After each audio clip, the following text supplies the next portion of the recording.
Oedipus racks एक tragedy है जिसे सोफोक्लीज द्वारा लिखा गया है। सोफोक्लीज प्राचीन ग्रीक के एक लेखक थे जिनका समय 496 ईसा पूर्व से 405 ईसा पूर्व तक का माना जाता है। ईडिपस रेक्स पहली बार 429 ईसा पूर्व के आसपास परफॉर्म किया गया था।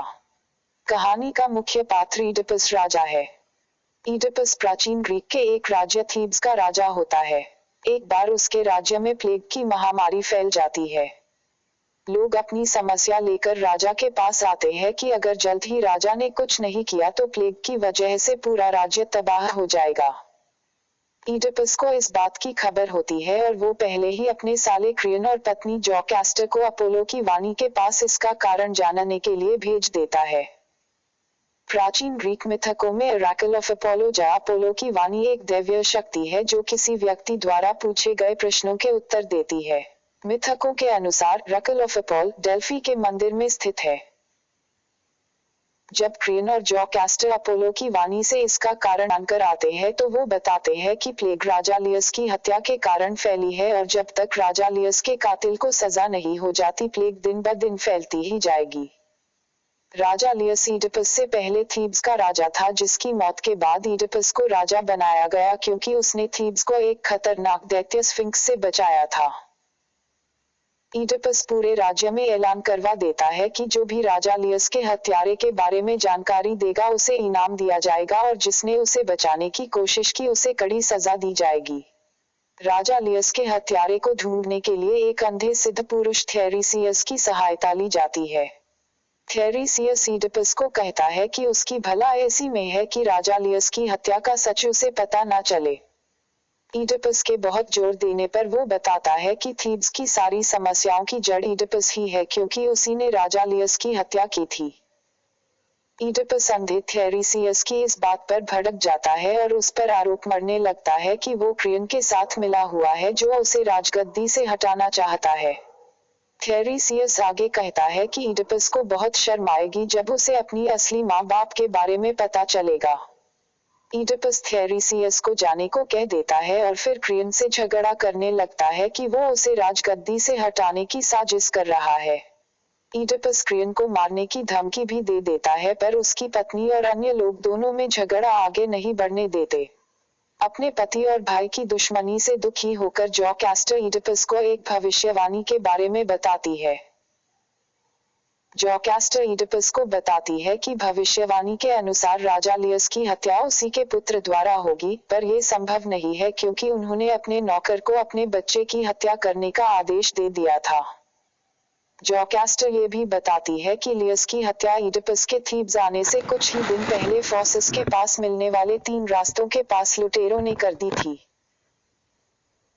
जब जोकास्टर ये कहती है कि लियस की हत्या फोसिस के पास मिलने वाले 3 रास्ते की पास वाली जगह पर हुई थी तो ईडिपस का माथा ठनक जाता है क्योंकि उसने भी थीब्स आने से कुछ दिन पहले एक हल्की मुठभेड़ में वहां पर कुछ लोगों की हत्या कर दी थी।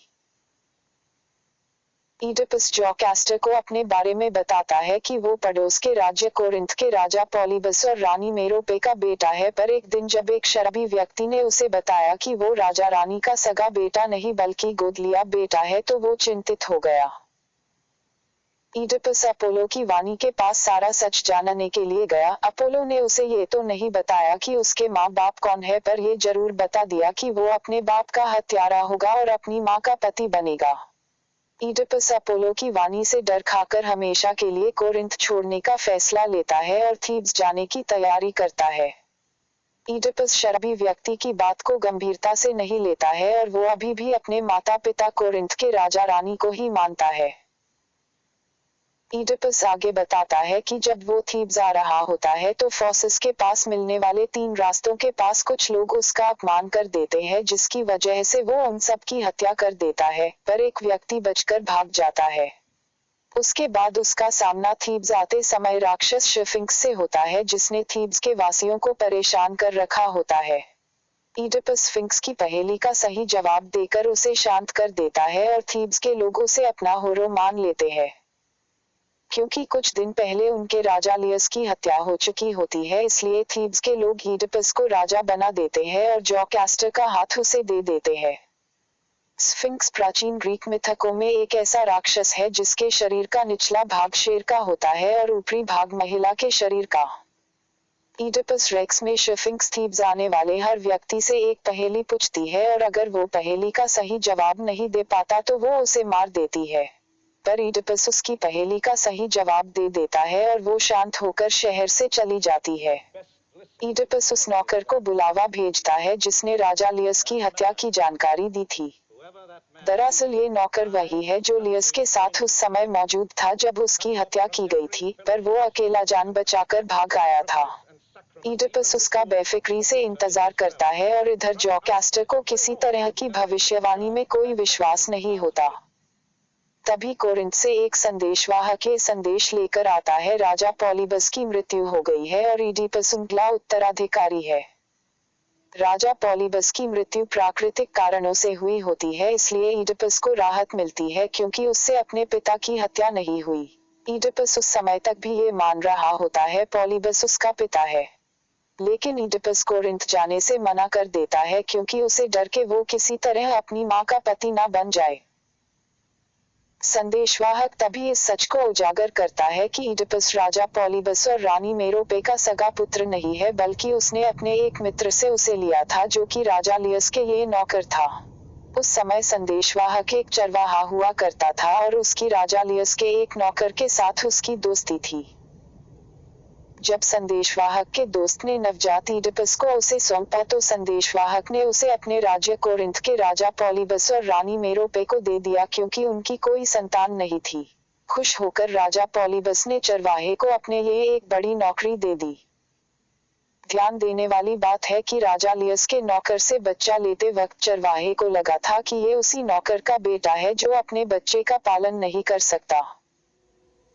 जब जोकास्टर संदेशवाहक की सारी बातों को सुनती है तो उसे सारी सच्चाई पता चल जाती है कि ईडिपस ने ही राजा लियस की हत्या की थी और वो ही उसका पुत्र है जो भविष्यवाणी के अनुसार उसका पति बन बैठा।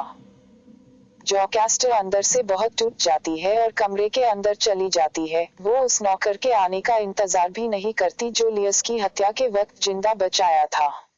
इधर ईडिपस किसी भी कीमत पर सारी सच्चाई जानना चाहता है। वो उन दो नौकरों को फौरन पेश होने के लिए कहता है, जिनमें से एक राजा लियस की हत्या के समय जिंदा बचकर भाग आता है और दूसरा जिसने राजा लियस से उनका पुत्र लेकर उसकी हत्या की। वो दरअसल तू नहीं बल्कि एक ही नौकर होता है जो काफी बूढ़ा हो जाता है। जब वो बूढ़ा नौकर ईडिपस के सामने पेश होता है तो संदेशवाहक फौरन उसे पहचान लेता है कि उसने उसी बूढ़े नौकर से नवजात ईडिपस को लेकर राजा पॉलीबस को सौंपा था। जब बूढ़ा नौकर सारा सच बताता है कि जब राजा लियस ने अपने बच्चे को मुझे मारने के लिए दिया तो मुझे उस छोटे से बच्चे पर तरस आ गया और मैंने उसे मारने की बजाय अपने चरवाहे दोस्त को दे दिया। ईडिपस सारी सच्चाई जान जाता है और अंदर बेहद ग्लानि से भर जाता है। वो गुस्से में जोकास्टर के पास जाता है। पहले सच्चाई पता चलने पर उसने बताया क्यों नहीं, पर जब वो जोकास्टर के कमरे में जाता है तो उसे फांसी के फंदे से लटकी मिलती है। जोकास्टर ने अपने ही बेटे के पति होने के कारण ग्लानिवश अपनी आत्महत्या कर ली थी। इधर ईडिपस अपने आप को भी दोषी मानता है और अपनी दोनों आंखें फोड़ देता है। सारे थीब्स वासियों को ये सच्चाई बता देता है कि वही राजा लियस का हत्यारा है जिसके कारण उसे सजा मिलनी चाहिए। इसके बाद ईडिपस को थीब्स से बाहर निकाल दिया जाता है। अंधा ईडिपस पूरी जिंदगी दर दर की ठोकरें आता रहता है और एक दिन बुढ़ापे में आकाशी बिजली लगने के कारण उसकी मृत्यु हो जाती है।